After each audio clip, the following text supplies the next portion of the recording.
tall and tapes like a bunch of fucking Cocoa Puffs or some shit underneath the car. And is like, alright. And he wakes him up from his nap by throwing a bucket of water on him. I know you started the stream, you're not that slick. You can keep telling the story, though. If you've ever seen The Ballad of Ricky Bobby, it is a key plot point for that movie that the protagonist is afraid to drive. Mm-hmm. So his dad comes out to help him, and his father is the worst. So in order to get him to be, get back into NASCAR driving, because that's just what the movie is about, he comes up with a variety of ways. I think this one happens second. He goes and he's like, alright, in waking his son up from a nap by tossing like a bucket of water on him. He asks him the following question: how'd stock car racing get its start? And of course, throughout that scene, he throws 2 more of them on him, by the way, after he's woken up. And he's like, I was just thinking about the dialogue from that scene and how it's very funny. Yeah. But yeah. Hello. Hi. Welcome back to Escape Reality Star Wars Talk, where sometimes I start the stream while Seth's mid-stream of consciousness. I'm your host, Caleb. Yep. I'm Seth. I talk Star Wars with this man, and I guess a little bit of the Ballad of Ricky Bobby. Let's get into, speaking of just stuff that's not Star Wars, let's get into what we've been up to this week. You want to go first? I'll let you go first. I'm fixing our script. I will tell the story of that after you tell your story. First things first, I watched Kung Pao Enter the Fist for the first time. Really? Yeah. Okay. Yeah. Funny movie. Mm-hmm. Good time. Yeah. You like... No. No. Not in the slightest. It probably helps if you're high. I think it works either way, but... I mean, don't get me wrong, there's potential there, but coming in after a work shift that was, like, just slow and boring... Gotcha. But also, I actually like those kind of old movies. Yeah. You just weren't really prepared to watch it that time, yeah. Like, you were just like... in other circumstances you would, but for that particular watching, like, it just didn't work. It's a movie that I have heard all the jokes from. Yep. But actually watching the movie itself all the way through, I'm like, man, they just aren't working. They're not working. Yeah. Anything else you got up to? I would have helped Sky with some Darkest Dungeon, but apparently he deleted that game, so instead I spent Thursday morning coaching him through a boss fight on Elden Ring and explaining how he needed to go and upgrade his gear and where to go to do that. Mm-hmm. And also basic controls. And I'm like, how did you get to the level where you're at? And he's like, oh, I used the bird. And I was like, apparently.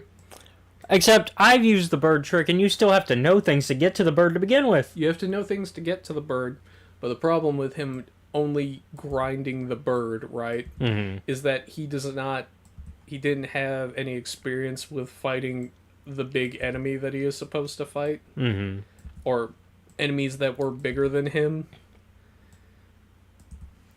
Got it. And by that I mean, he got pretty far. He's on the fire giant, which is what I was coaching him through. That's pretty close to the end of the game. Yeah. Okay, well then, that's not the worst. I mean... No, you made it almost... Yeah. The thing that I was confused about, I'm like, why is your sword only at like a +2, man? Oh, so he wasn't leveling up gear. He wasn't leveling up his gear, and I was like, why are you wearing your fucking bathrobe, man? That's not gonna save you from shit in the end game.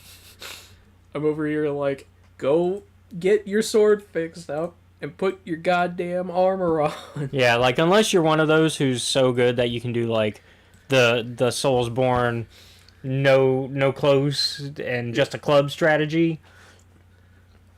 That's not going to work. Most people are, in fact, not wretch runners. Yeah, most people are not that good. Yeah. Those are the exceptions, not the rules. Mm-hmm. But yeah. I'm like, so I'm still helping him with that. One of the things that happened is I was like, man, your guys didn't really help you much during the boss fight at all. And he was like, yeah, I wonder why that is. And I was explaining to him that one of the things you have to be careful about in that game is if you aggro an enemy outside of a boss arena and then don't run far enough into the arena and you summon your little buddies to help you, they will try to get to the enemies that are actively aggroed to you first. Yeah. Because they see that as the bigger problem. Yeah. Since they're closer. Mm-hmm. What else? Oh, yeah. I played a little bit of it on my own again, just for fun, and because I needed something to do while listening to the audiobook this week.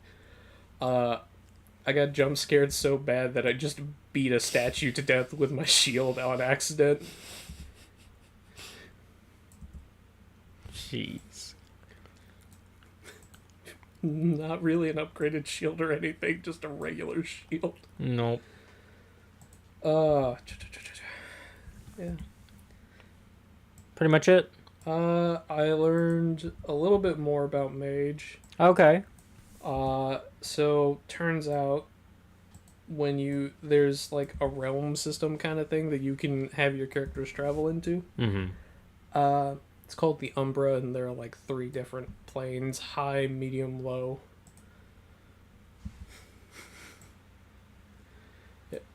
As it turns out, you need to have like rituals prepared to take stuff with you, because if you don't, you just kind of end up there without anything, which was a fun thing to learn. Oh. So I don't have shit with me except my magic and whatever else I've got. So I got no clothes, no weapons. I'm just gonna have to fucking wing it. Oops. The good news is I'm not alone.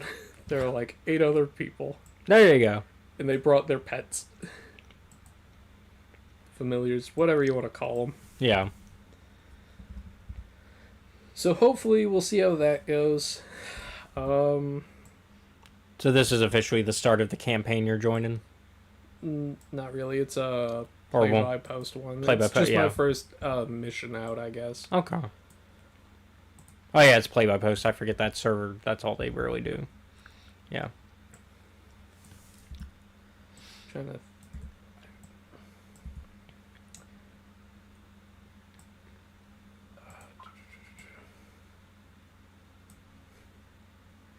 Also, normally I wouldn't do this. Sorry about last night. I know it's usually my job to wrangle everyone. Oh, yeah. No, you're good. So what he's talking about is usually we try to wrangle everybody up for D&D for Boom Boys. But last night was weird so I took my nap and I was trying to sleep a lot during the day because I had to work this morning, which is not normal. Usually I'm off today, but I had to work this morning to help cover some shifts from my parents' shop. And so I was trying to get a lot of sleep to make sure I was ready, so that way in case we did play, I had the energy. Mm-hmm. But what ended up happening was really weird. Usually y'all start, I usually give like the heads up, hey, we're going to start hour, or hey, just a reminder, we're going to play. And usually you and Steve just pop into chat, voice chat, which is my signal, okay, time to go into voice chat. So I kept having alarms set to wake up like basically every 30 minutes. Yep. And so after like 10, I was like, okay, well, they're not there yet. I'll set an alarm for every 30 minutes or so. Keep an eye out for when you guys pop into the voice chat. And I had like sound on and everything, so I would hear like if y'all got into chat. That didn't happen. Yeah. Instead, you and Steve were like, hey, where's he at?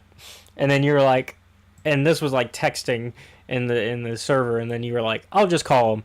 And thankfully that was also when an alarm was going off for me, so I woke up anyways. And then you called, And then I was just like, oh, yeah, it's already almost an hour. Like, at that point, it was already 11. Mm-hmm.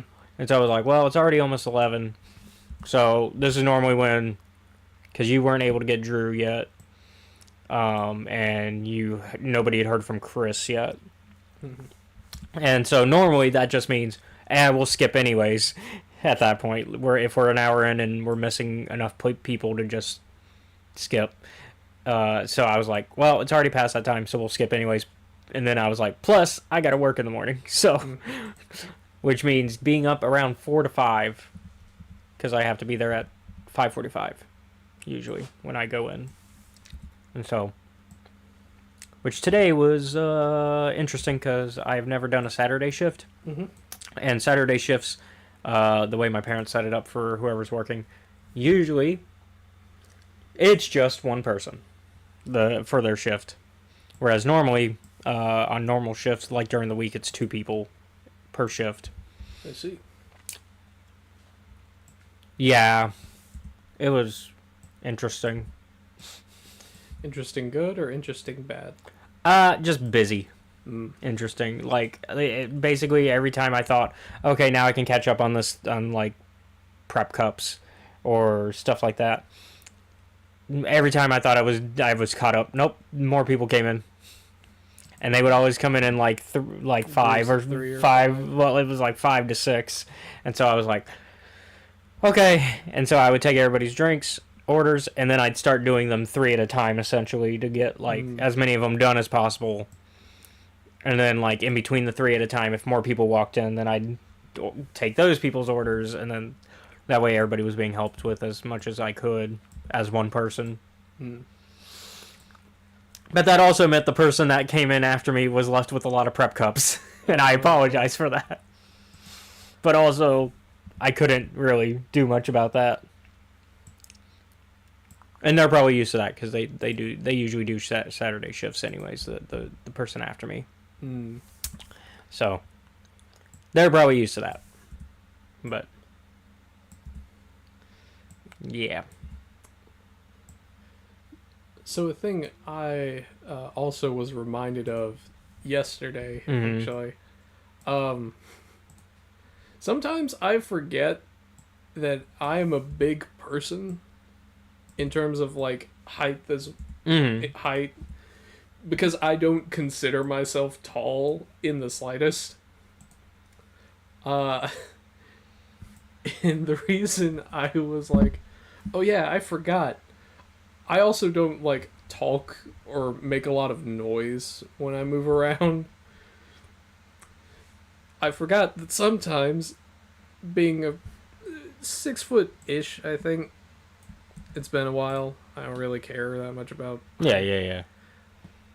It can be scary to have that just fucking appear behind you. Did you sneak up on somebody by accident? Yeah, kinda. So I went to go and buy some tea from the Dollar General that's kind of near my house. And as I got there, it was kind of late, like 7:30 in the evening-ish. So I go in, I wave at the cashier, because I go in there a lot, so they know who I am. And this guy gets in front of me to go and like pick up the tea, right? And he doesn't know I'm there, because he's come around like one of the other aisles, and he's just kind of standing in front of me, and I'm like, I can wait here. Yeah. I can wait here, or I can just let him know that I'm right behind him. And in my brain, I was like, this is a perfectly like normal thing to do, right? So I just kind of raised my hand up, like, as I'm behind him, like, excuse me, sir. And he turns around and he looks at me. I'm like, all right, and he kind of steps off to the side, and I'm like, all right, thank you. I go and I grab the tea, and this man does not speak a lot of English. So he just turns to me and he says something, but I don't quite understand it. And he goes and he makes this motion with his hand. He's like, I'm like, all right.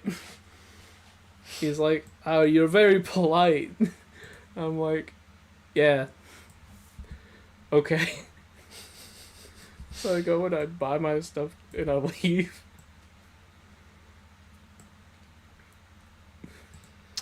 I don't know what to do with that. Yeah, I did. It's just a thing that happened.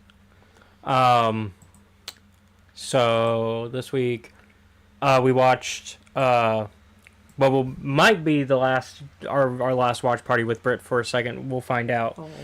But I did put this next week's one on the schedule, but I can't guarantee that we'll do it because Britt is finally moving potentially.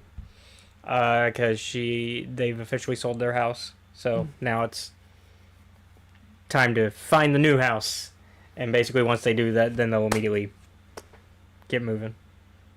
Yeah, they sold the old house first, then yeah, that's not how I would typically think to do it, but oh well. It sometimes happens though. Yeah. And so that just means potentially maybe no Wednesday D&D and no watch party Thursday, but we'll find out. Basically we're keeping an ear out sort of thing throughout the week. But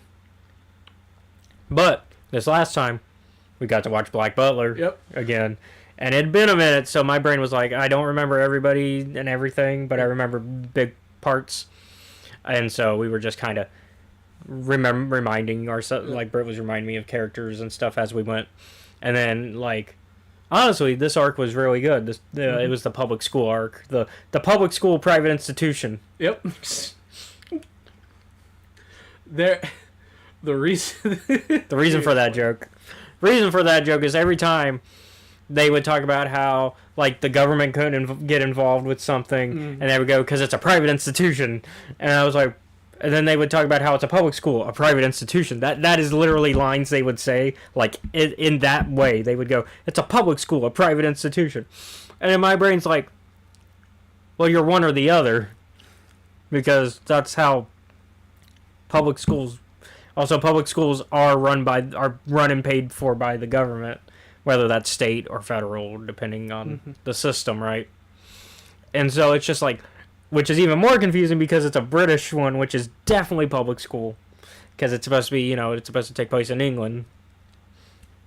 In fact, it takes place at a very real, well-known school. Is where it takes place for a lot of rich families. And so I'm like, pretty sure this is wrong. And so we would just make that joke as anytime they brought up that it was a public school or that it was a private institution, we would go, a public school, a private institution. And then you were like, well, that should be a drinking game. I think in the first episode you would have to drink 4 times. But I really liked that. I really liked that season. It was a good season. Slight spoilers. I forgot that in the trailer they show Ciel just fucking chucking a lantern into that. Oh, yeah. Yeah, they show it. Yeah, in the trailer. Yeah. And Britt was like, what do you think his plan is here? And I was like, me and you were both on, like, slightly more reasonable trains of thought. We were like, oh, well, clearly it's either break in or we'll just beat the shit out of everyone until we get to where we need to go. Commit arson wasn't on the list. Yeah. It should have been, though. But yeah, that's a minor spoiler. But yeah, it's pretty good. It was a good overall. You didn't get to watch the finale of it. You had to leave. But it was pretty good. I forgot that somebody was alive. And he got better. Yeah, I forgot somebody was alive and therefore was without spoiling anything, was the baddie of that arc. And then when it's revealed, I'm like, oh yeah, they are. Like, I didn't say that out loud, but I was like internalizing. I was like, didn't they die? And then I like went through my memories of what happened. And I didn't say this out loud to Britt because I was just thinking it the whole time. And I was like, okay, nope, they survived that thing. Because I forgot. And then they show that clip in the show, and I'm like, thank you, show. Thank you, show, for reminding me that they did survive. Is it on the boat? It's the boat arc. Yeah. The boat. I was like, I don't think any of the major characters died on the boat. No, it was somebody that I thought died on the boat, but because it'd been so long, and I was like, oh, they're out of the picture. And then it's like, oh, wait, no, they survived that. Because they ran away like a little... Like a bitch. Yeah. But main reason we had to watch that arc is because the new arc is about to start for the anime. And so we wanted to be ready for that. Although we'll probably wait till the arc's over again like we did this time. Yeah. But that was a break from My Little Pony. And then we're going to keep on anime this week if we have one this week. Because we're going to watch some JoJo's. Yep. If my schedule will allow it. If your schedule will allow it, as well as Brit's. Yeah. If everybody's schedules will allow it. I'm just here. If the stars align in the right order. Yeah, you know. And someone sacrifices a goat. Yeah, make sure you do your sacrifices for this week and send them to... Make sure they go to Poseidon, because he's specifically a little bit of a... He gets a little catty if you don't send him anything. He's fine. Don't worry about him. Tell that to Odysseus. Look, Odysseus fucked up a lot.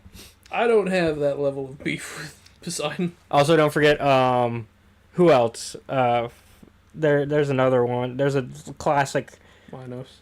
Well, I was also thinking of the classic Greek play. So it would have been that where they fucked up by not giving a sacrifice. It was supposed to be their own daughter. And then they don't. Iphigenia? I think that's right. That's not a Poseidon one. It was a... No. No, that's not that one then. No. It is specifically...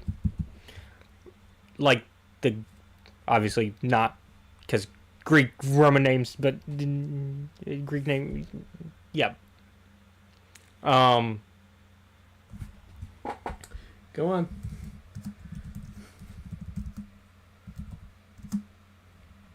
That's not going to help. Yeah. Nope.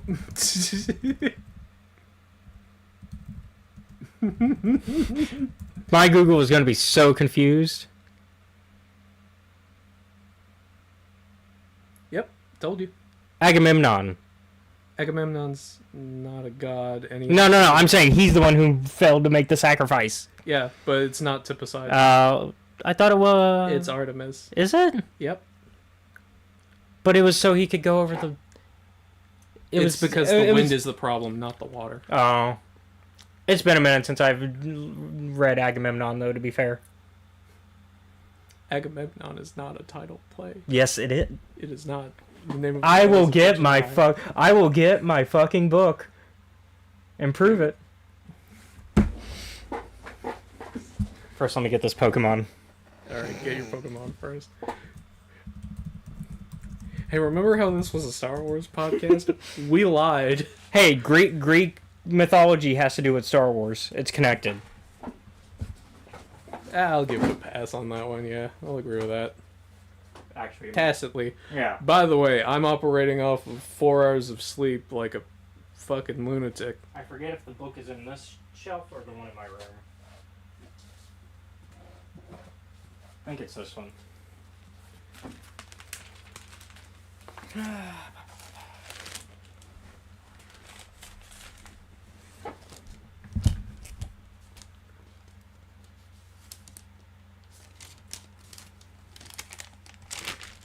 We're citing our sources. for Haha! argument. Agamemnon.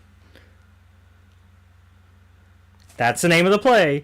Mm-hmm. From Aeschylus. Aeschylus. Mm-hmm. Excuse me, excuse me on my Greek. It's alright. From 458 BC. I knew it was the play called Agamemnon. Don't tell me there is no play called Agamemnon. Agamemnon's not that important. In that play, he is though. Yeah. Because it's about obviously because he's the title character. But overall, he was not important. Yeah.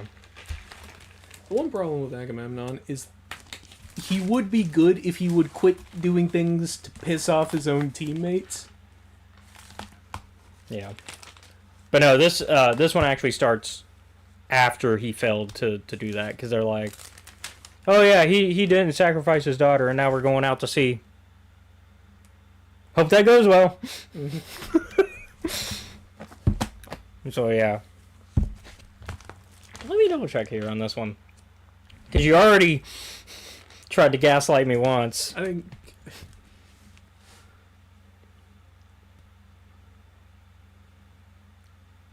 No, I'm double checking here.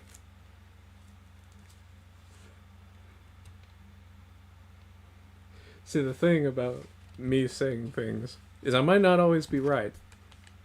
But if I say them with enough conviction, people start to doubt. But I didn't doubt. I didn't doubt. I knew I had Good. proof.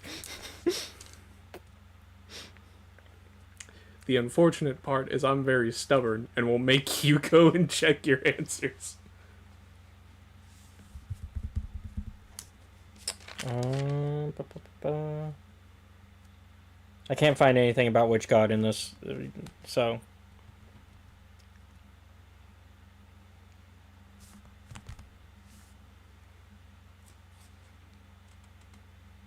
Oh well. But, yeah. Thank you, Book of Plays. From college.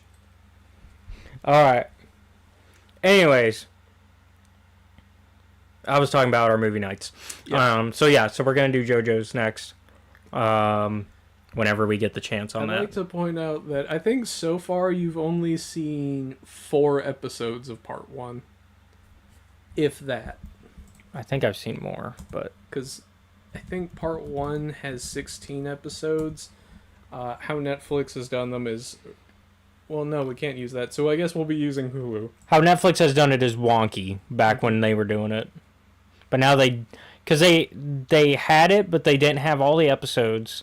And they just didn't have them... It was crazier. It was wild how they collected all the episodes. And it's just like, you can't... Trying to get the episode list. This is...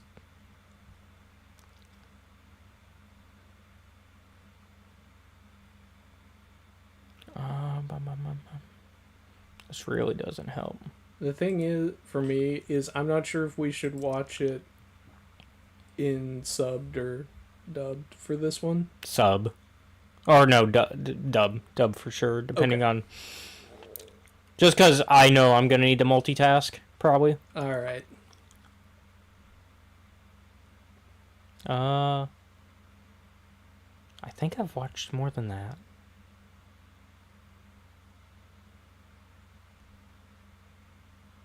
Because I know I was past the Jack the Ripper stuff. Anyways, that's giving away too much. For the start, that's giving too much of the start stuff. But yeah. Besides that, the reason that I have been chaotically fixing our script, when I'm not distracting him by explaining which... Oh no, I'm pretty much fixed now.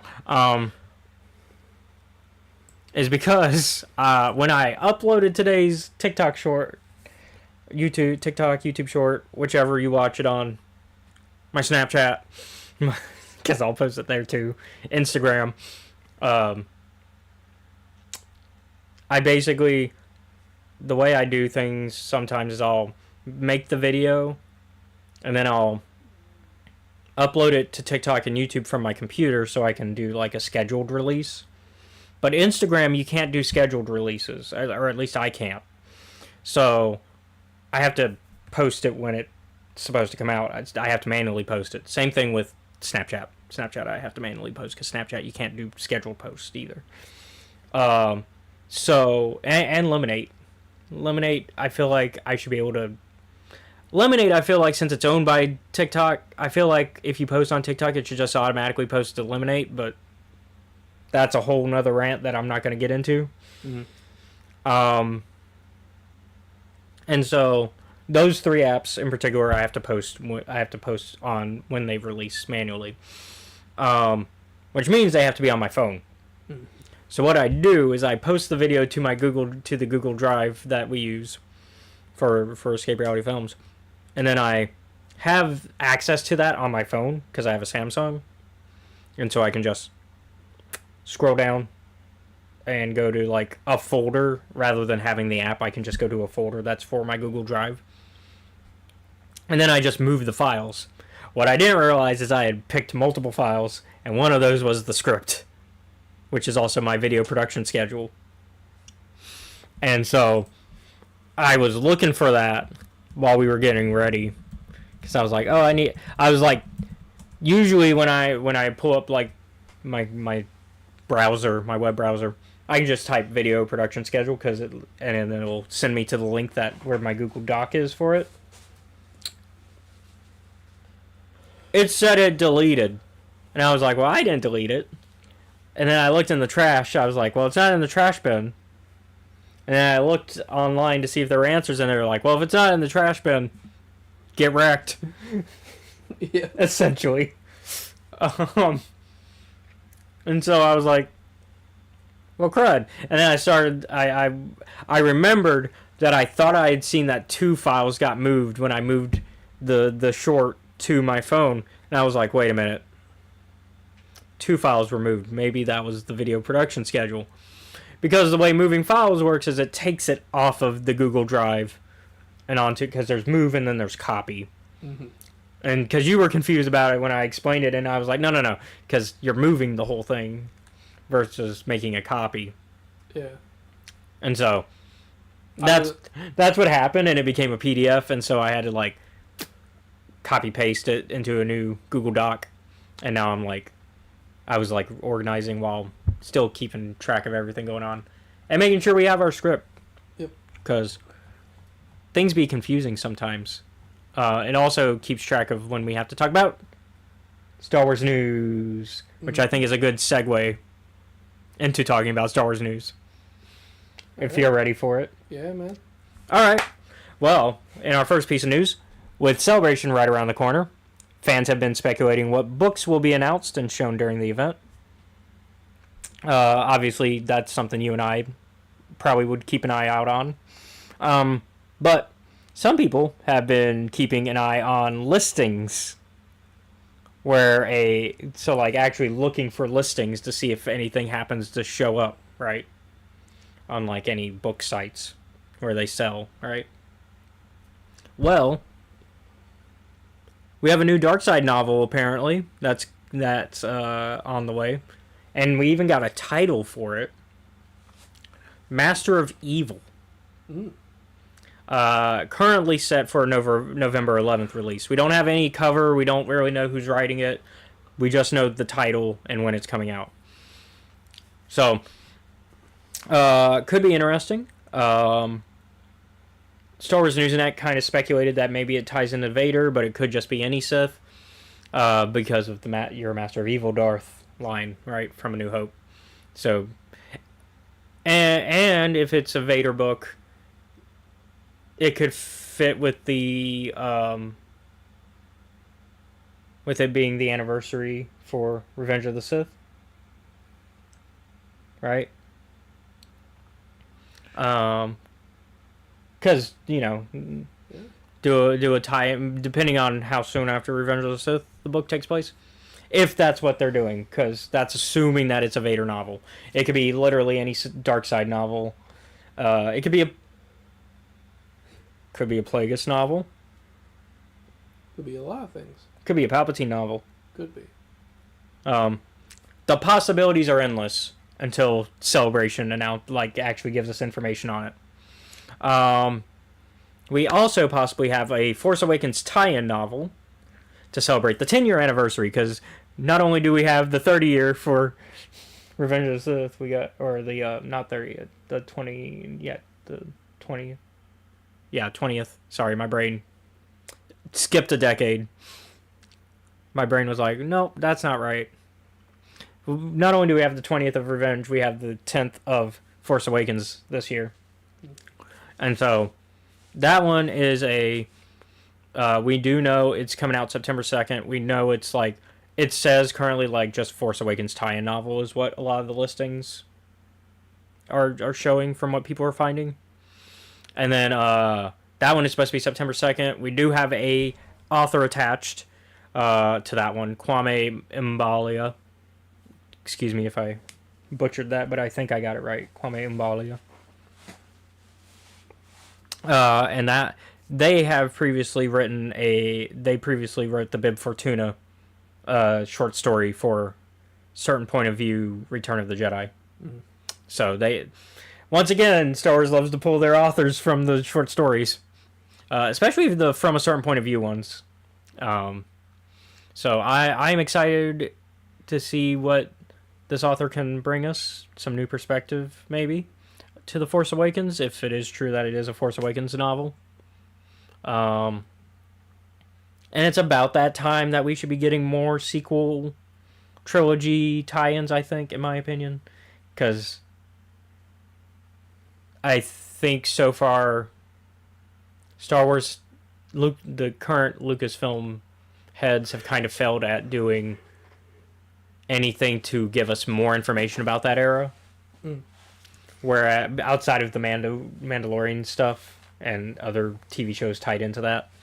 But in terms of like actual books and comics and stuff that are actually tied into that era, I feel like we should be getting more by now, a decade in. Just my opinion. Because by this point we had so much for the prequels to really fill in the gaps of knowledge and kind of make people appreciate the prequels more. Because that's also how the prequels got a little more love, is that we had stuff like the Clone Wars show to kind of be like, give us more details and make people go, oh, with this added information, maybe the prequel era isn't that bad. Right? And I think the sequel trilogy just hasn't gotten that same attention yet. So hopefully this book will be the start of something like that.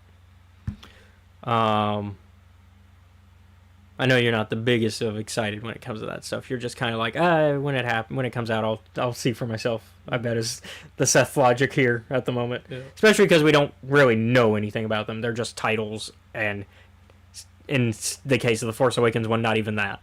Yep. Just a release date.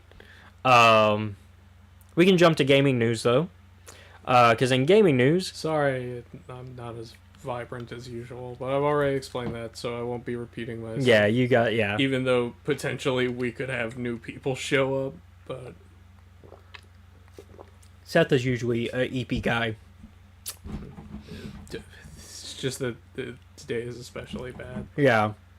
In gaming news though, the Nintendo Switch 2 was announced and shown off, which does not immediately sound like Star Wars news.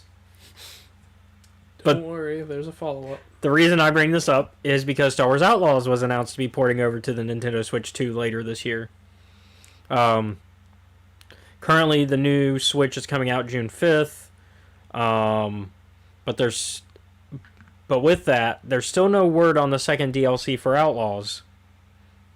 Right? Because that was supposed to be spring of this year, which we're already in. So you would think we would have heard something by now.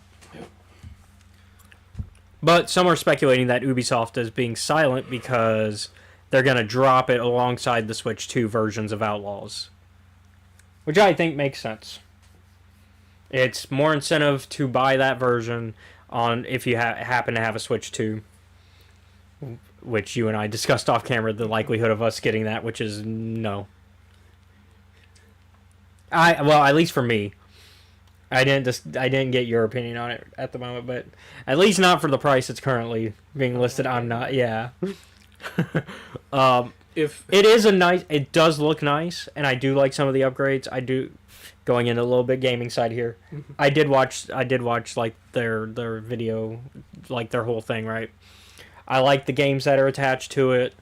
Because they even got Cyberpunk on there. They got Elden Ring. They got an exclusive Soulsborne game. So I saw that trailer. Yeah, I had to send that to you because I was like... Did you see the response I sent? Yeah. For the audience, though, would you like to repeat it? How many goddamn cursed cities am I going to have to save? But yeah, no, because I saw the trailer for it. At first, I thought it was maybe for for Bloodlines 2, Yeah. because It we know that's like, coming out soon, and then like it starts with vampires and stuff, and then I'm like, and then it switches and it goes, oh, and from. Yeah. I was like, oh, from FromSoft. Oh, never mind. You know, I watched that trailer, and while yes, my initial thought at the time was, how many cities am I gonna have to save? The other things that I thought while watching it were, I know this city. I've been in this city less than a day or two ago. And also, because of how the opening cinematic is played, I'm like, you bitch, you got me reinvested into the karmic cycle. I hate you. Why did you do this? Although, it does look like a good game. It does. But it's also FromSoft, so of course it does. Because even if you don't like playing Soulsborne games, you have to kind of admit there's an art to them. Especially the way they look and are designed. And that seems to be also something that the Switch 2 is like leaning into, because they're like, yeah, we recognize that the Switch 1, because it's a lower frame rate and lower, like, it's a 720 pixel instead of 1080, and a lot of other reasons, you lost a lot of colors. And so now Nintendo Switch 2, it's gonna be vibrant as fuck. And we're just like, yeah. And so, well, I like what they're doing for the console at the price they're asking for it. I'm probably not going to get it right away. Especially because also games are going to be $80. Yeah. On top of that. And on top of that, if I want to upgrade my Nintendo Switch 1 games, they're making you pay for an upgrade to Nintendo Switch 2 versions. Not even PlayStation did that for some of their games. Like if they were exclusive games, like if they were like PlayStation exclusives that Sony developed, they were like, nah, you can get a free upgrade from PS4 to PS5. Now, certain companies did, because that was like Sony choosing not to for their own exclusives, but of course some games you did have to pay for an upgrade. But that wasn't Sony doing that, whereas here, Nintendo's going, nah, you're paying for an upgrade if you want to play the upgraded version. And it's just like, so I either play the old version, which doesn't get all the cool new features, or I buy into the cool new features, which is bullshit. But yeah, so going back to the main point, a lot of people are speculating on Outlaws and how that's going to work. I think it's going to be a situation of the DLC drops with it, because that just makes sense at this point, and that's probably why they haven't said anything. It would suck if they were like, it is exclusively for the Nintendo 2. No. That would be an insane thing. No, because they already made people pay for the season passes, which include the second DLC in them. It would be the most spiteful shit I have ever seen. No, they'd make a third DLC that's exclusive to the Switch. But no, it seems like, for the most part, Nintendo, when it comes to the third-party games, it seems that you're just getting the full game. Like with the Elden Ring one, it's the complete version that has the new DLC and stuff. Erdtree, but doesn't have, obviously, the Night, whatever it's called, I forget. Night Rain. Yeah, Night Rain, but that's because it's essentially a brand new game. It's like a micro game. Because I don't think it's even full price for it. I'll look into it. Yeah. I can play producer role right now and look into it myself right now. I forgot that it's coming out so soon. It's not that far away, May 30th. Let's see, on Steam, it is $40, yeah, so it's not even a full price game. So, which that's a fair price for what they're offering. I think that's a fair price. And that's assuming, because it is a royale type game with a little bit more to it. It's not a battle royale exclusively. There's a little bit more in depth, but because that's the simplest way of explaining the game. As long as they don't include battle passes, that's a fair price. But if they start including battle passes, then I'm like, that's a little greedy, making me pay full price and then including battle passes. That would be messed up. And then it might go the same way as that PlayStation exclusive game that was where they tried to compete with Overwatch, but made you pay full price, whereas every other hero shooter is free to play. And so, but yeah, I think it's cool. I think it's cool that the new Switch is powerful enough to play Outlaws, because that's the other thing. Yeah. Like, we're talking about a game that's this console cycle, not PS4 cycle, because it's not on PS4. Which was a thing for you that we had to be like, okay, well, I guess you're playing my PS5 a little bit so you can play it. So the fact that they're getting games that are this console cycle a little late, but better than ever. I also like how the new Joy-Con can also be a mouse. Which for certain games that they're making that as a feature, like shooter games, they're like, oh yeah, you can use it as a mouse, because shooters, that's the type of way you usually want you want a mouse over controller usually. They're also doing it for like Civ 7 on the Switch port, even though it's already on Switch 1, but on Switch 2 they're like, now you can use the mouse feature, and now you can play Civ 7 properly with a mouse. But yeah. Lastly, in news, we got the newest Tales show for Star Wars Day releasing a trailer and a name. And I already told you the name on the way here, because I was like, this is a Seth one. Yeah, I remember a long time ago, I was like, you know what they should do? I think we said this was one. We said it one. word for word. Tales from the Underworld. Yeah, in this case it's Tales of, but yeah. But yeah, no, we predicted this. I think we predicted this actually at the end of the last one, at the end of Tales of the Empire, because we were like, okay, well, where do they go next? And I think we said Tales of the Underworld was one of the ones we mentioned. Yeah. I think it was during, like,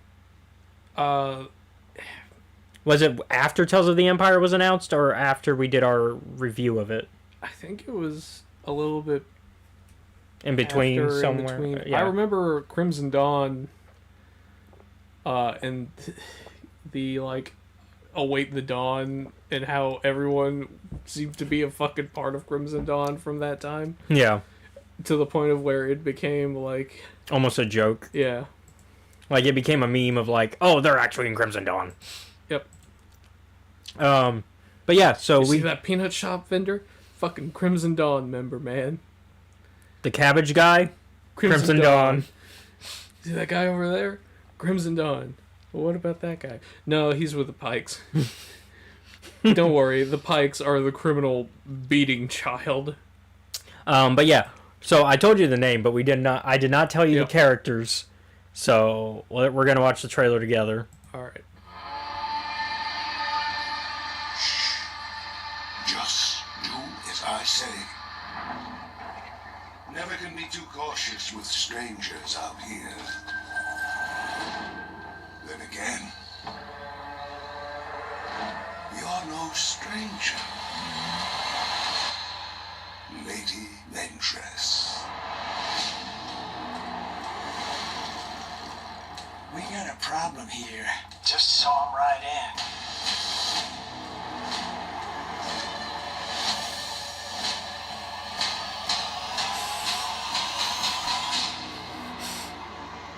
What's the situation?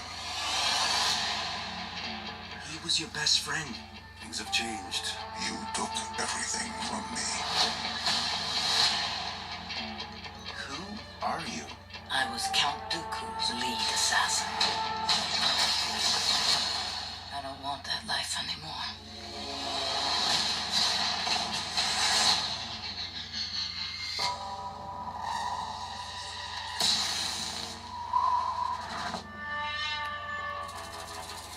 Bane. No one needs to die.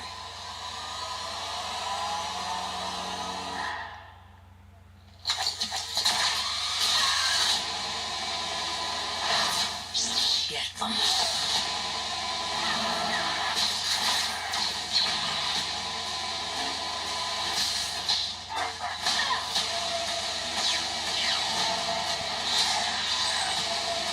You're gonna pay for what you did.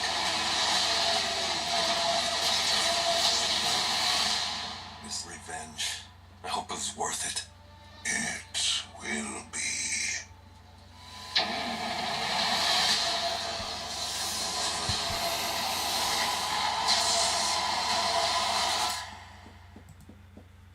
Yeah.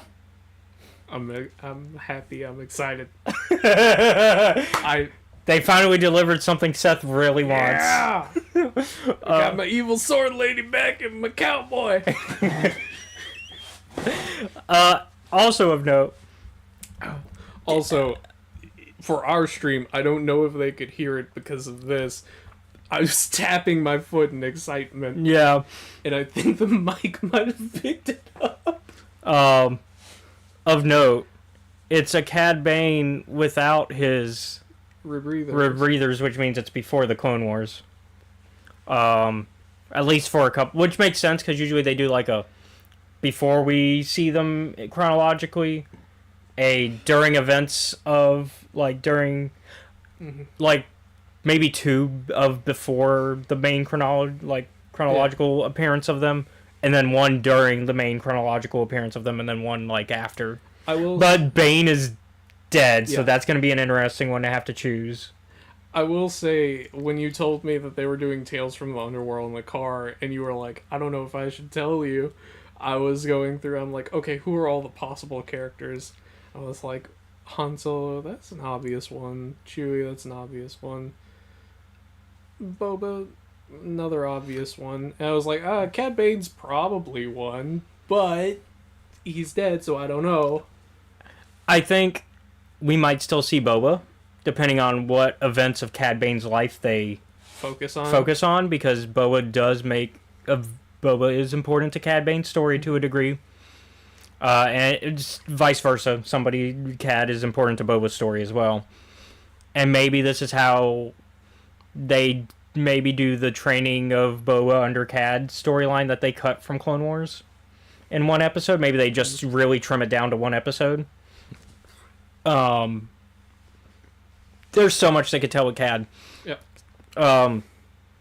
Same with Ventress now because of some retconning that you still don't know what happens in the... I don't know what happens in that. You don't know what happens in Dark Disciple yet. So apparently it's like one of those it's ridiculous she came back from that type things.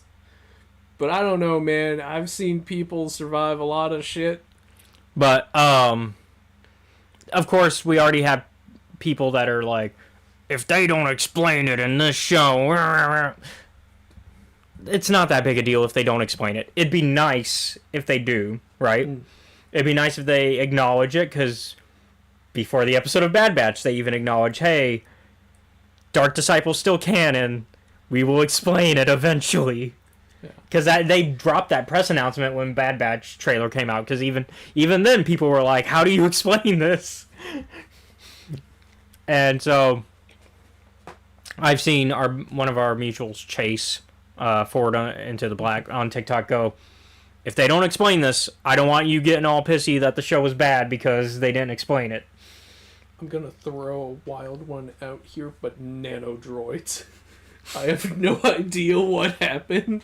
I mean, the Force can do crazy things too, so, I mean, and it does seem like, for the most part, they're gonna pick, at least what they're showing us in the trailer for Ventress, it's post Bad Batch.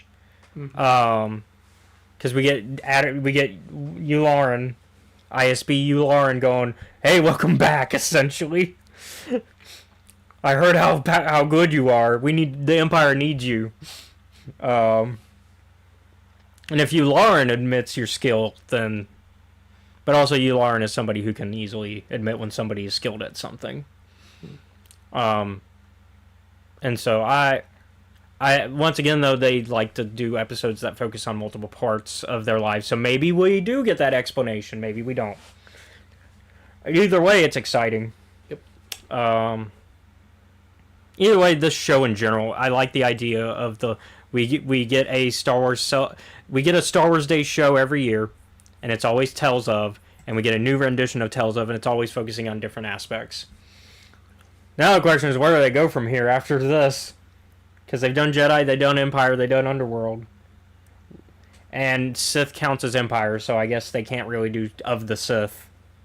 I mean, they could. Maybe they throw it out and just go, we're going to do Sith specific, but anyways, we're about to hit an ad break. And that's how long it took us to get into the main topic today. Thankfully, the main topic's not too long. So, we'll be right back.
There we go.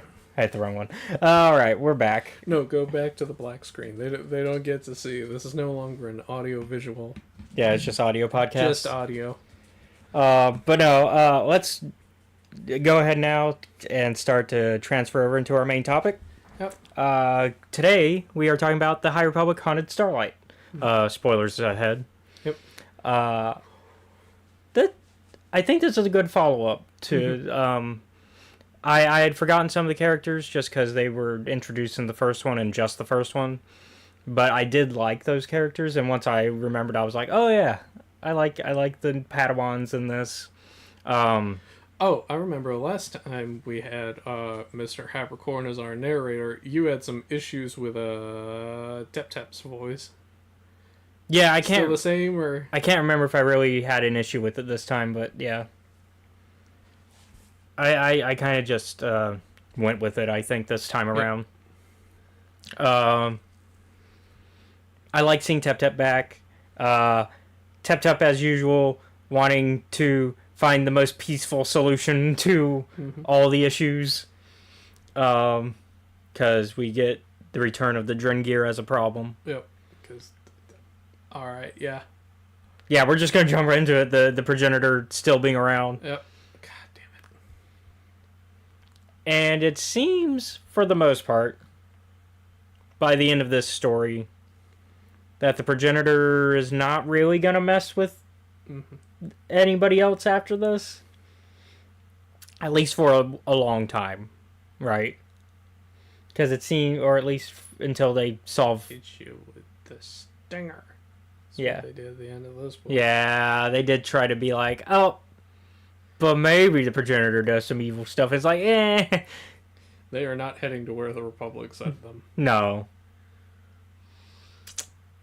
But they're also trying to avoid the... Yeah. They are legitimately trying to avoid the blight. The plague. The blight. Think Dragon Age, the blight. Yep. They're trying to actually legitimately avoid the blight. Because basically the main conflict of this is, one, the Hurricane's leader who is infected with the Drengir. Somehow, that's a first, I think. What, the Drengir can bond to people? Well, no. Or that he was able to do what he did? The levels of what he did with the Drengir bond. Because we've had the Drengir bond before, because that happened with Skier. But not to this level. Yeah. Where he was literally growing some of the roots off of him. I'm more impressed that his hatred is like, nah, you guys... He started convincing Drengir to be like, maybe we don't listen to the Great Progenitor. Maybe we just go and, mess up some Jedi's day. Maybe we do that instead. And some of the Drengir were like, you know what? Yeah, let's go do that instead. And the Great Progenitor... The fact that he had a stronger will than the hive mind. That's crazy. Hate does some pretty strange things. Because, to be more powerful than the hive mind of these creatures, because, the whole point of the hive mind is that they're gonna listen to the hive mind. That's the point of a hive mind in most sci-fi stories. Yeah. But...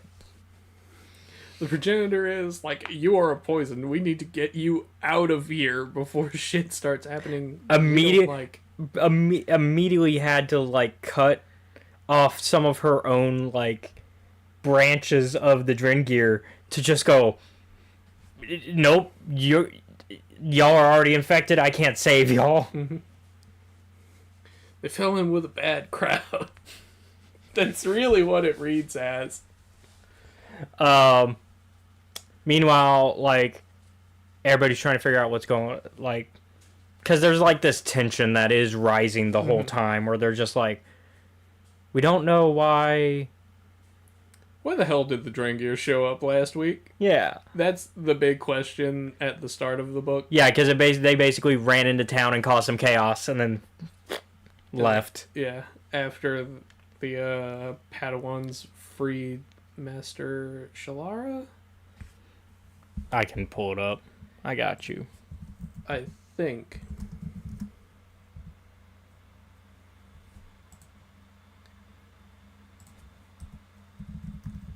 But yeah, after they get freed the master, which was basically a like from last book. Yeah. They needed last book. The Drengir needed a node, someone to organize them. Mm-hmm. Master Beer, or Buyer, Master Buyer. Yep. Eve Buyer. Yeah, I liked Master Buyer. I like her. I also like her art. That is, I have not seen what she looked like before. What's the matter? I'm not saying You got some thoughts? she's a. Don't worry, man. I got my evil sword lady. It's okay. This is a good sword lady, though. We all have our tastes. She's not evil. Yeah, I like mine a little evil. No shame in that one.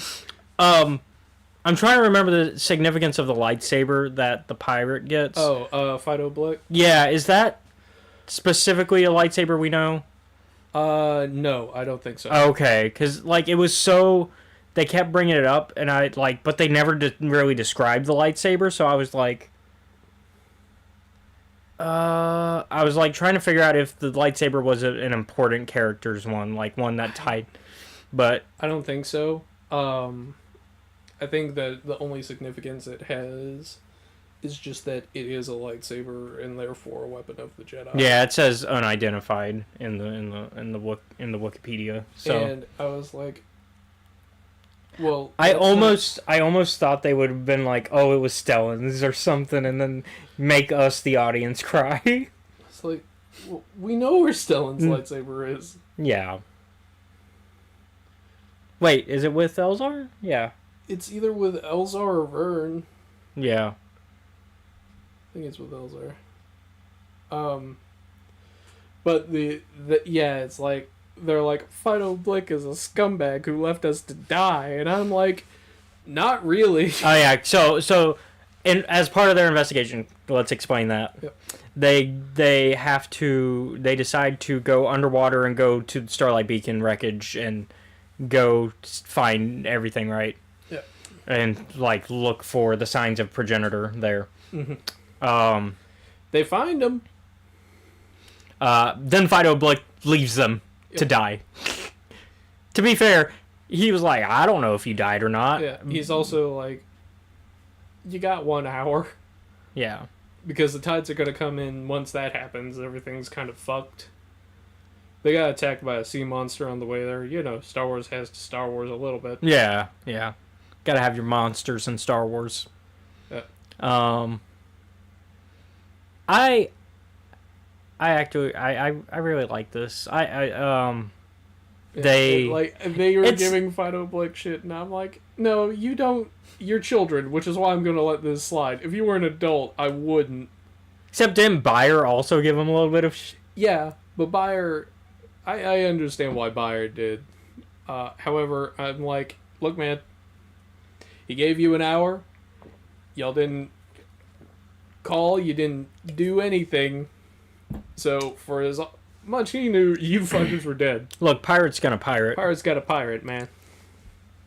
And I think, like, the lightsaber thing, it also occurred to me, I was like, oh yeah, right, they don't really need the lightsaber, they just need the crystal because of Jedi funeral rites for the Kyber Arch. Yeah. I also really like Cam. That's the one with the vocoder. The vocoder. I like Cam. Cam was the standout to me in the first one, and I think he is still really good in this one. I really like Cam as a character. Yeah. And Cam throughout this entire book is like, what if I just beat the shit out of you? That's not how it's phrased. Yeah. But that's about the tone. But yeah, Except for at the end where he's like, Yeah. damn, I'm sorry, was it Zaxel? yeah, Zaxel. Yeah, Zaxel is the leader of the Hurricanes. Yeah, and he's like, Saxel, yeah, Saxel. Yeah, either way. I think he said it like Zaxel in the audiobook, but yeah, it's spelled Saxel.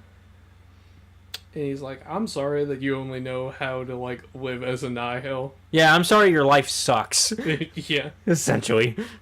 He's like, I'm sorry nobody cares about you. Pretty much. Except that's not true. The other hurricanes do care. They're like, hey man, you gonna fucking chill? Yeah, the He's other... like, I will not. In fact, I will go and join the evil dark side plans. Yeah. It was... I mean, there's not a lot to talk about because it's so short, but also, like, it's just a fun Star Wars adventure. Yeah. Like, it's very, like, these two audiobooks are very much like Skeleton Crew in that they kind of just are here to be fun in Star Wars adventures. Yep. And then but in this case, they do tie in more to the larger narrative very easily, because obviously the Drengir tie in very heavily to the High Republic era stories. But they're like they're easy listens too, because it's only 4 hours each for both of them. Yeah. So yeah, 4 hours and 20 for this one. And then it's like something similar for the first one. 4:30. So like these are very much ones that you could do like in an afternoon if you're really excited about listening to it, but over a couple days if you want to stretch it out. So I really like that Audible does these originals, because I'm just like, oh, all of these have been good. That's the other thing, like, because the Padawan one was also the what was it, Padawan Peril? Was that what the other one was called? Something like that. Padawan's Pride. That one was good, and that was a pod racing one. Hell yeah. What was that? That was my excitement at pod racing, man. I love pod racing. But like, honestly, they should just keep doing these. Mm-hmm. And I also like that they're kind of stealth drops. Like, they just come out, and then you're like, oh, okay, cool. I got a new thing to listen to. I kind of like the stealth drop technique on these, which kind of is similar to how Tales of also operate. The Tales shows also operate, going back to earlier. They also kind of just do the, all right, new trailer for a show that's coming out in a couple, like, not even a month at this point. Yep. Well, excuse me. You okay? Yep. But yeah, I mean, overall, this is just a fun adventure. They go underwater, they fight sea monsters, they deal with the Drengir again, they fight Saxum and his version of what Nihil are, along with Drengir. They really just fight Saxel and his 7 Drengir backup. Yeah, dances. Saxel, yeah. And then the rest of the Hurricanes are like, the Nihil left us, man. Yeah. Show's over. And Which, it didn't occur to me, even though, like, we've had Nihil children show up before, I was like, you'd think some of them would have parents in the Nihil that would go back for their kids. But then you remember they're the Nihil. And then I remember, oh, yeah. You're like, oh yeah, they're the Nihil. They don't care. Yep. I was like, damn. They really said to hell with these children. Yep. Fuck these kids. On that Michael Jordan mindset. They're like, we're getting rid of them.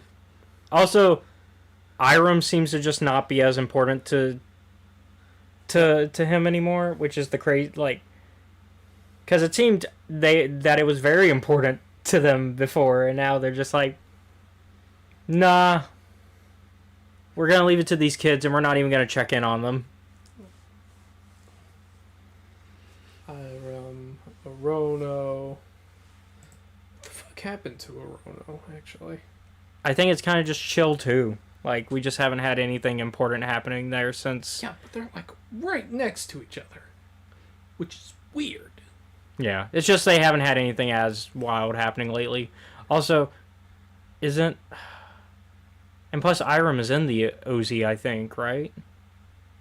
Or is it just out of it? Like, just out of it?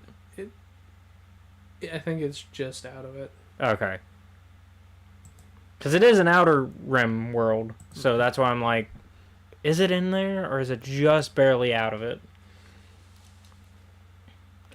Which might be why Roe hasn't considered it important. Because, like, if it's not in the OZ, he just doesn't seem to care usually. Currently, at least with this phase. Yeah. Plus, he's busy trying to play politics, and it's not quite going his way. Fuck. Markion Rowe's internal monologue. Fuck me, why did I become a politician? I like anarchy. This is the opposite. Who tricked me into this? You did. You tricked yourself into this. Yeah. With slight manipulation by... Staros. Yeah. I was gonna be like, yes, traitor bitch. And I was like, no, that's too mean. But also, she is a traitor. Although she does seem to have some... at least she realizes that there were, like... Oh, you made a mistake?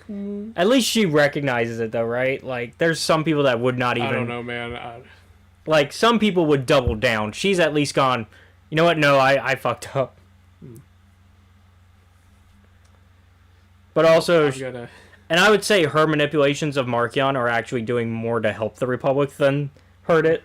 Because she's like, you need to start thinking more politically. And that's kind of made it easier for Markion to be, like, tricked, I think, on a lot of things. But also, crazy stuff is happening with the Blight and all that. So that's kind of throwing things off, too. Yep. Because it's a situation of, we still think he had a hand in making it, but even he's confused on if he did or not. It's like, I may have funded this project. I'm not entirely sure where that money went.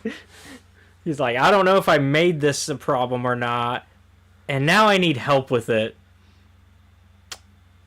Man, I gotta ask the Republic for help. Fuck. Yeah. Which that still hasn't really paid off. Nope. Like, we have not really seen payoff of that. Of him going to Coruscant and going, so, truce? Question mark, question mark, question mark? And everyone's like, you're lucky we didn't shoot you on sight. Especially because Elzar was here. Yep. Elzar absolutely would have sliced you. Because sometimes he'll slice people just for thinking they're bad.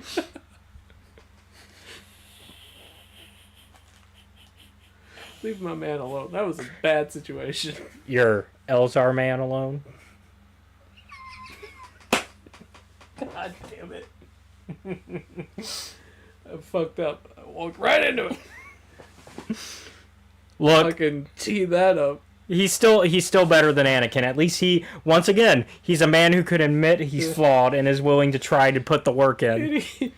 Going to the Jedi Council and being like, yo guys, I fucked up real bad. Sure, he had to be talked down by a child before going to the council about it, but he went to the council about it. Mm-hmm. Actually, she's not. No, she's still a child. Yeah. Is she 17? She's 17. She's close. She's almost 18, I think.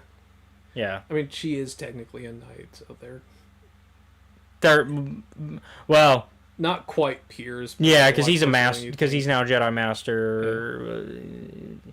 They're peers for the most part. Mm-hmm. Like, oh my god, it's just Ahsoka telling Anakin to get help. It's more of... Yeah, that's probably actually a really good analogy. Except it would be like if somehow we had Ahsoka Rebels era, like Ahsoka telling Clone Wars era Anakin, "Hey, it's the Michael Jordan. Stop it. Get some help." And did Elzar deserve that talking down? A little. A little. It was definitely a situation of I had never seen her act that way before until that moment. Vern is a weird character, not a bad one, but like where she goes is crazy to me. I'm still interested to see what the Acolyte novelizations do to set that journey up. I can see where she might brush a few things under the rug where we are book-wise at the moment, but I don't see quite to where we get Vernestra Rowe Jedi cover-up. Yeah. Where she's like very American police level of keeping things under wraps.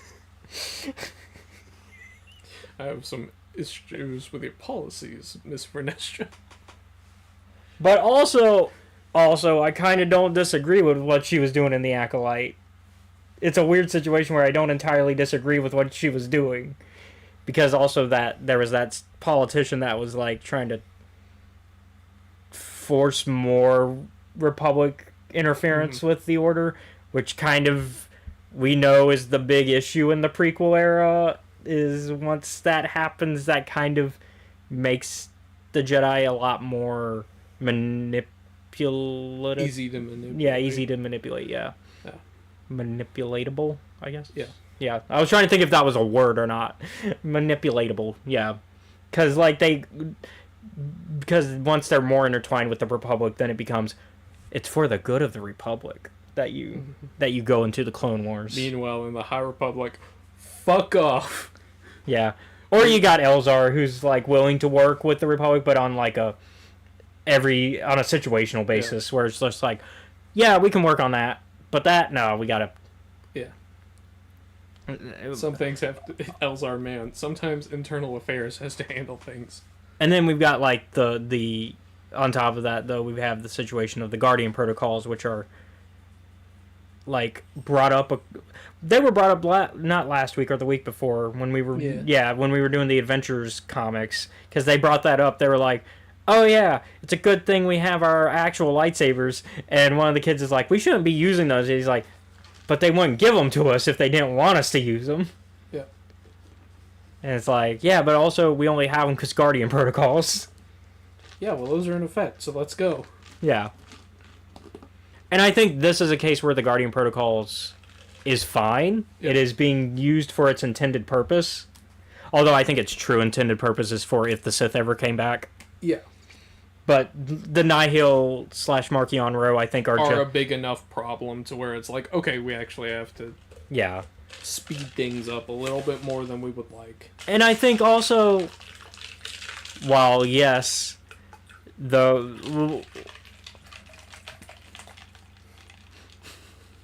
What, you gotta just let... I'm gonna wait for you. Yeah, you're good. Okay. There we go. While yes, the Clone Wars, it was being done to manipulate the Jedi and put them into a no-win situation. I think also it was a situation that kind of needed the Guardian protocols. It's another situation of right call, wrong reasons. Yep.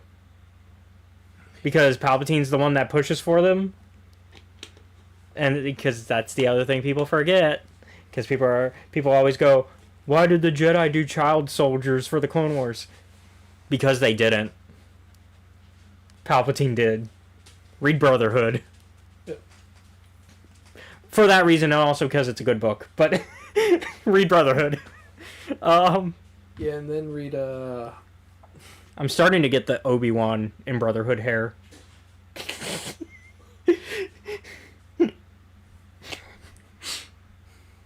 I'm not wrong.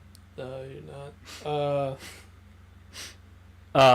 God damn it. I threw you off with that. Yeah.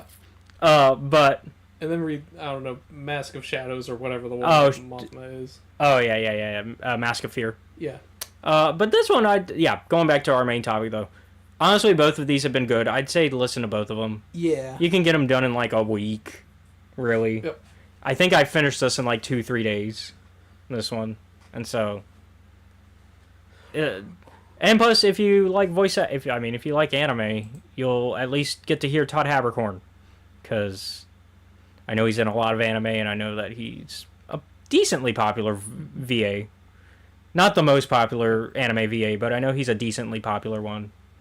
And so, He's done a few other of the High Republic novels. He did Race to Crash Point Tower as well as Midnight Horizon. And he's also done some of the Stories of Jedi and Sith and Tales of Light and Life stuff. And he's going to be the narrator for A Valiant Vow, which is our next, I think, young adult. I can't remember if this is the young adult or the big boy novel. It's the big boy novel. Okay. Ooh, he's getting the big boy novel. I don't think he's done one of the big boy novels yet for High Republic.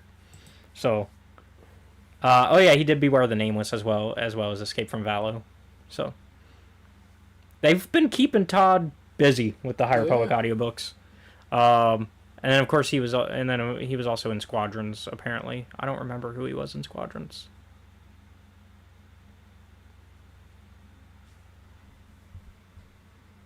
Oh, he was one of the variant voices for Imperial pilots.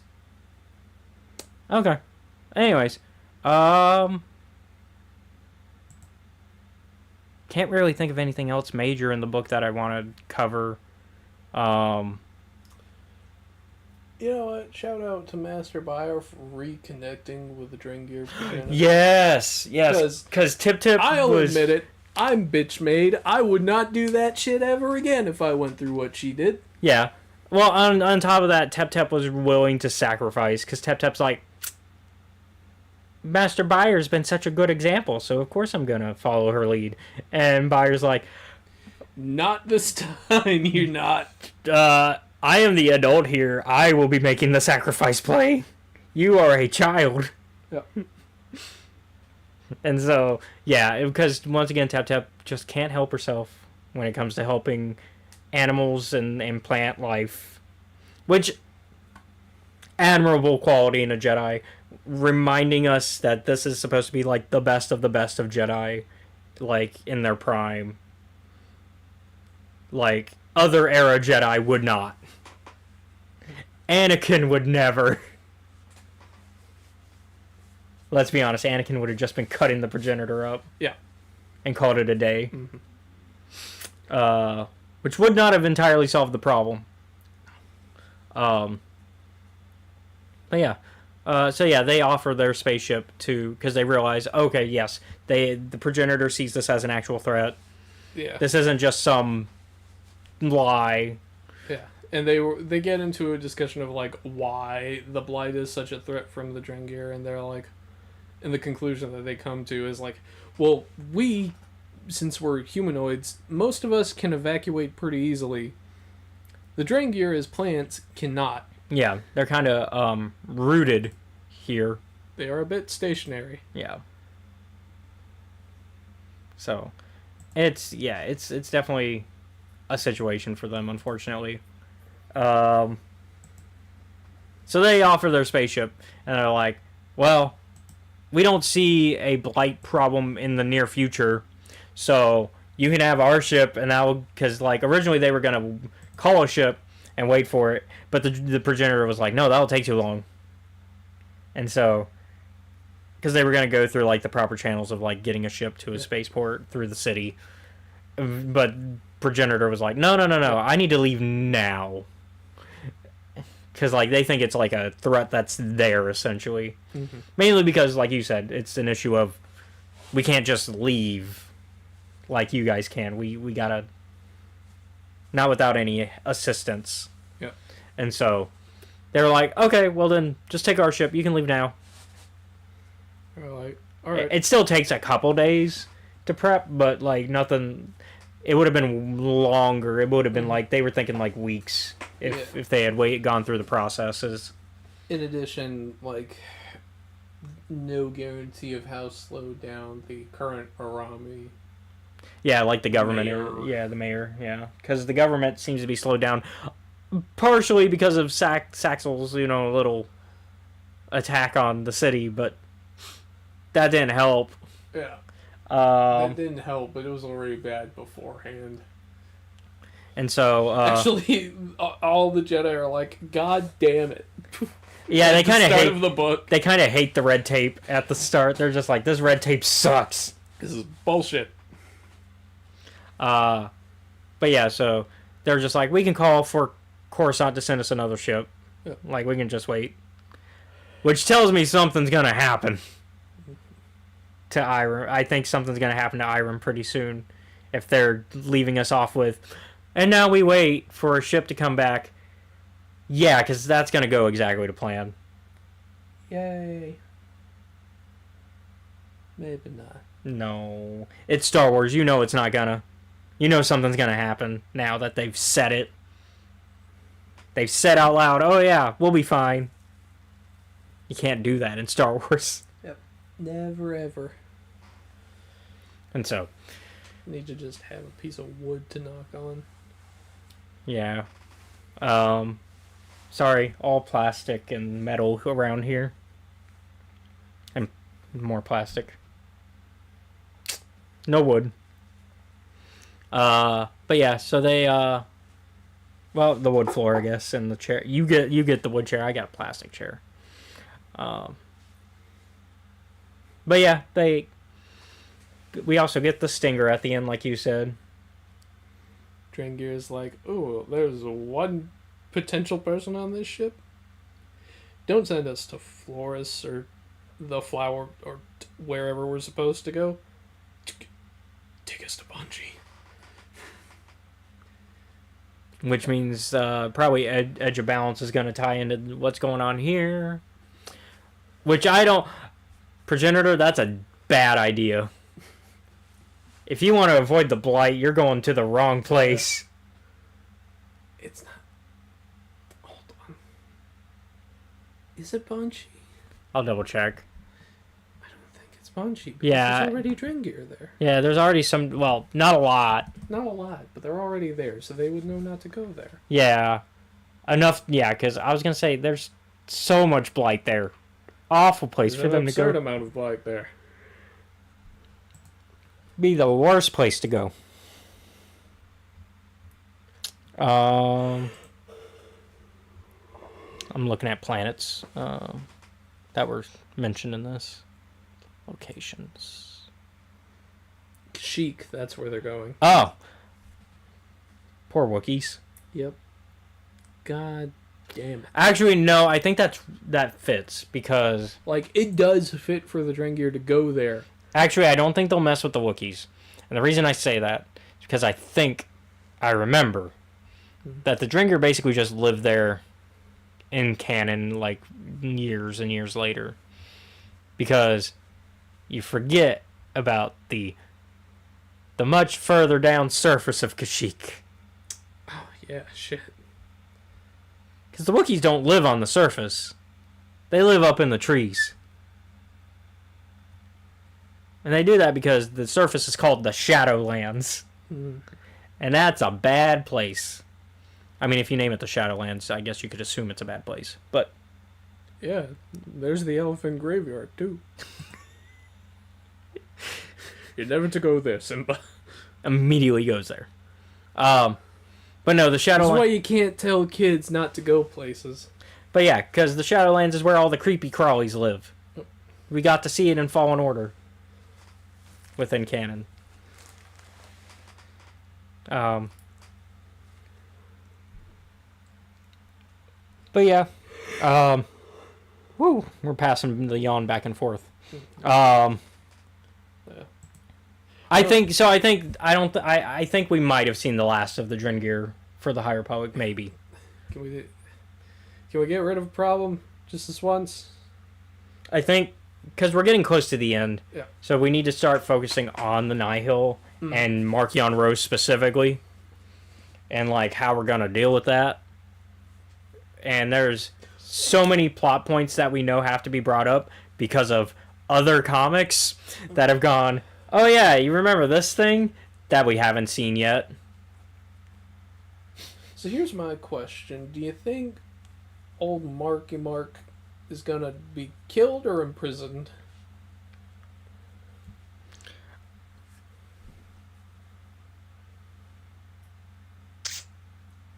I think I would like to say, so I got two answers to this.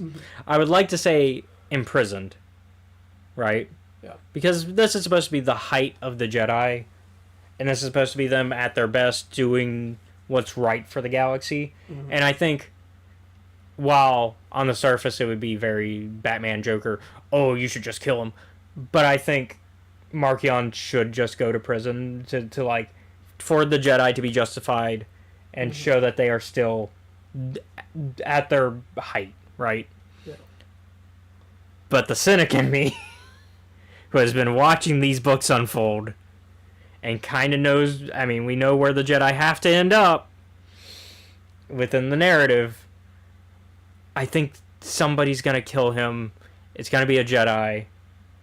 And it's going to be a marker of the Jedi slowly getting corrupted. Let's see. Once again, I think I would be very happy if it does go the imprisoned route.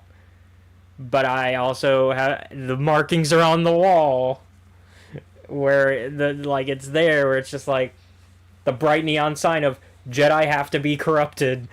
The galaxy has to be corrupted.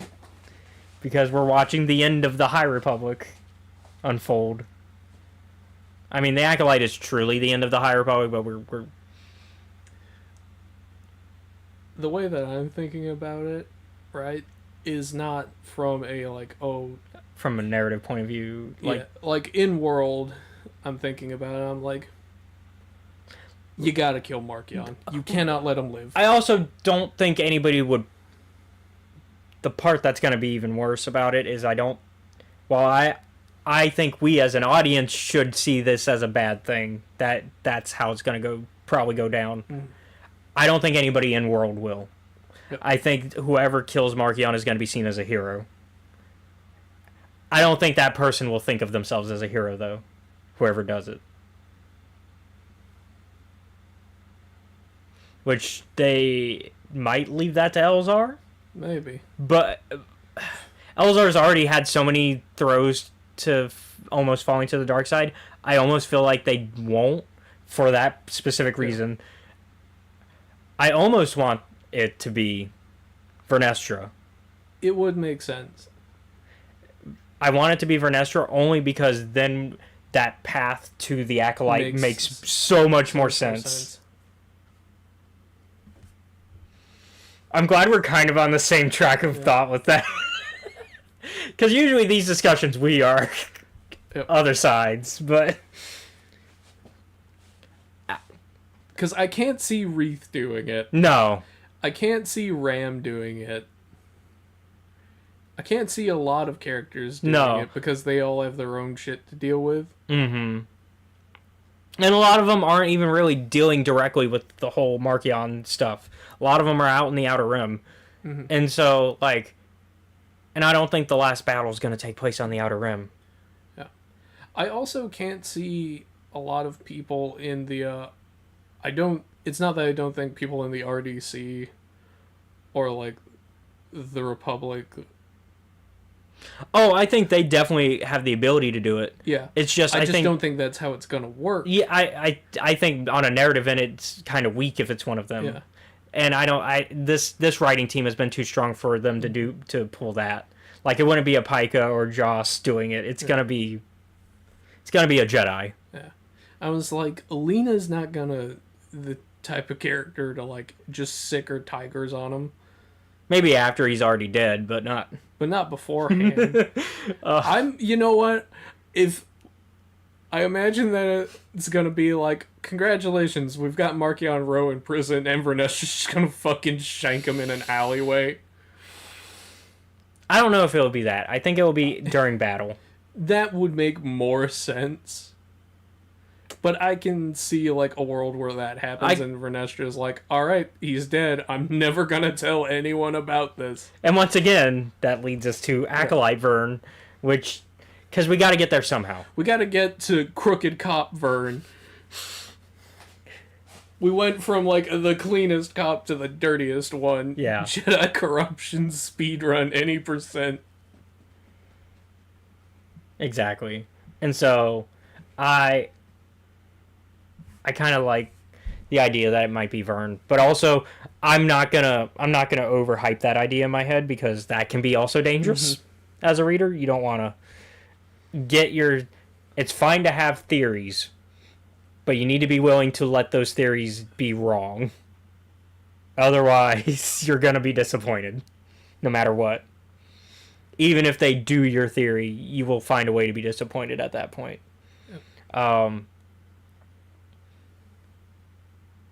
But make it happen, Charles. No. Let's see what we'll see what happens. It's not gonna be Emery because Emery's also in the Outer Rim doing stuff. Mm-hmm. Who is writing the last book? I know we get. So right now, I know we get one more book at the end of the we get a couple more. We still have the next set of books, but we get the last adult novel. I think the adult novel is going to be the last thing for the most part, and then they announced that they're doing a one-shot comic that they're calling Finale. Mm-hmm. So, which we didn't talk about, but I was just because it's not a major thing to talk about yet. I don't think it would be Avar, Kiev, Lula, or Kiev. Kiev I could see. I think Kiev's going to leave the Order before that happens. Because, once again, we're watching Kiev slowly leave the Order. And I think Lula's already left the Order. Yes. She's officially left already, because she did that before the wedding. Yeah, so we still have...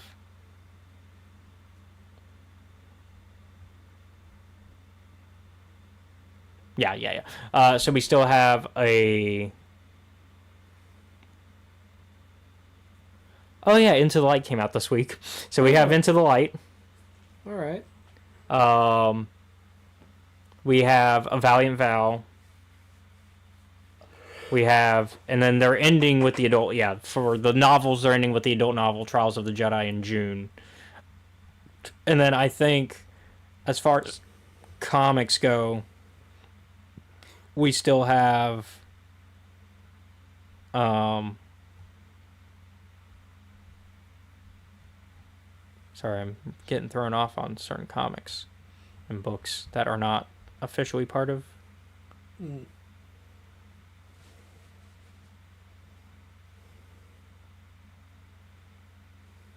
trying to read things in order and it's throwing me off.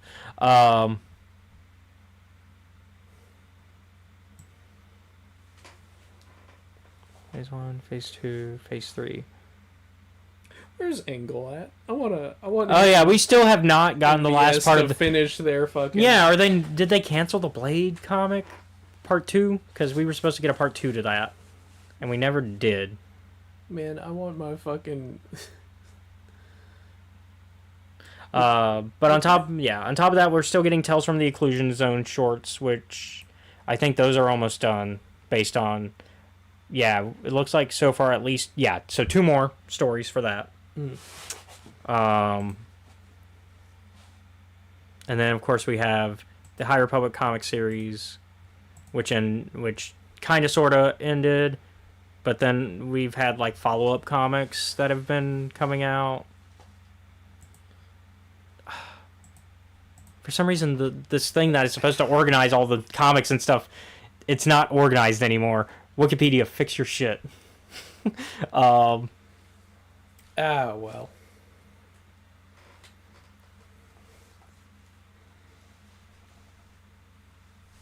Oh, that's related media. No. I want the actual, stuff in... Okay, here we go. Phase 3, Trials of the Jedi. Here we go. This is going to help me. Yes. We still have... The Edge of Balance, we got 2 more volumes of that, because we got Premonition and Volume 4. Alright. We've got the Echoes of Fear comics we did already.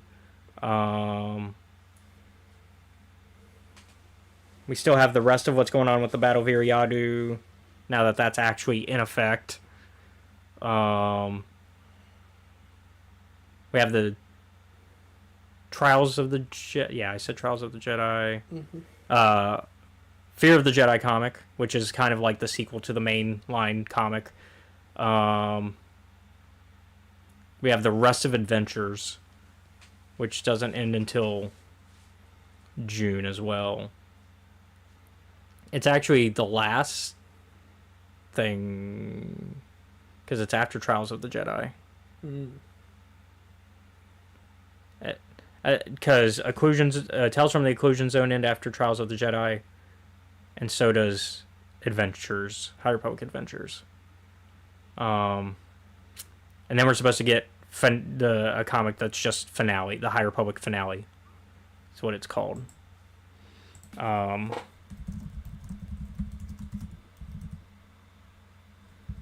Something like that. Yeah, the High Republic, the finale. And that's a one shot, and that's going to be. They don't have a date yet, but I'm assuming it's going to be after all that.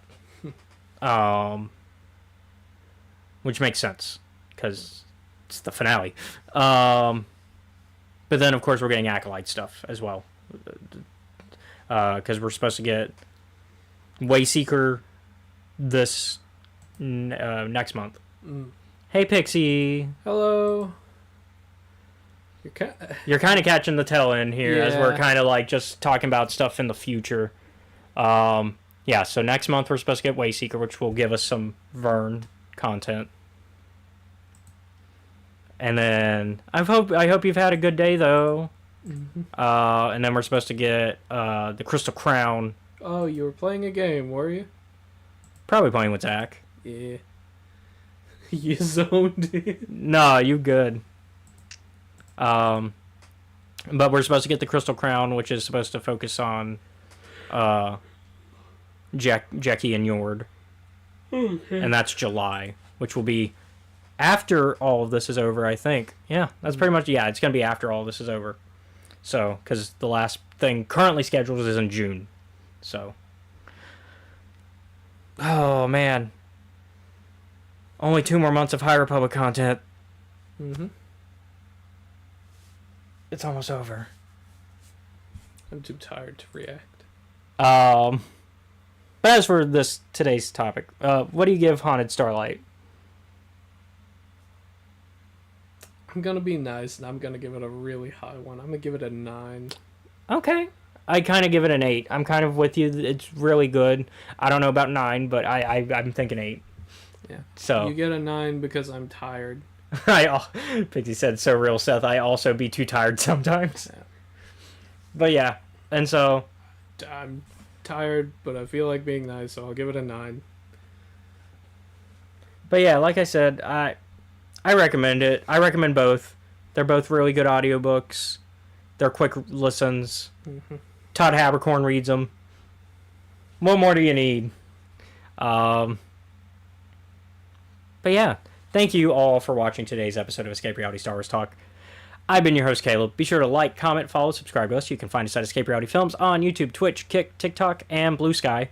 You can also show your support for us by joining our Patreon, which is at Escape Reality Films. Shout out to Jennifer Brantley. Woo! There you can watch our YouTube content before it's publicly available. I do actually have something I'm going to post there that's not YouTube content today. I got some sketches from our artist about our new podcast thing. So I got some early skeleton sketches. Nothing too concrete, but I do like to share that stuff to our Patreon members. Thank you, Pixie. Yeah, thank you, Pixie, for sharing all the links. I do want to see those, even though I... Yeah, I'll show you still. Yeah.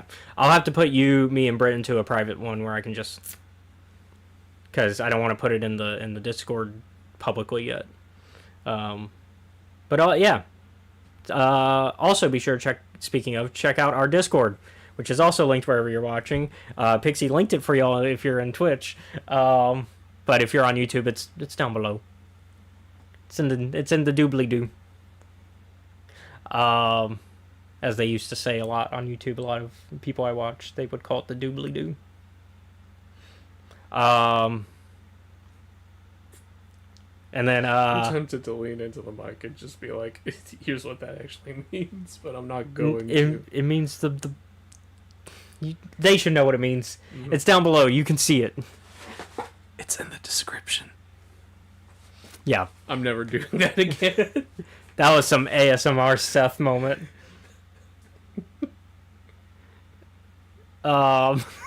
Pixie.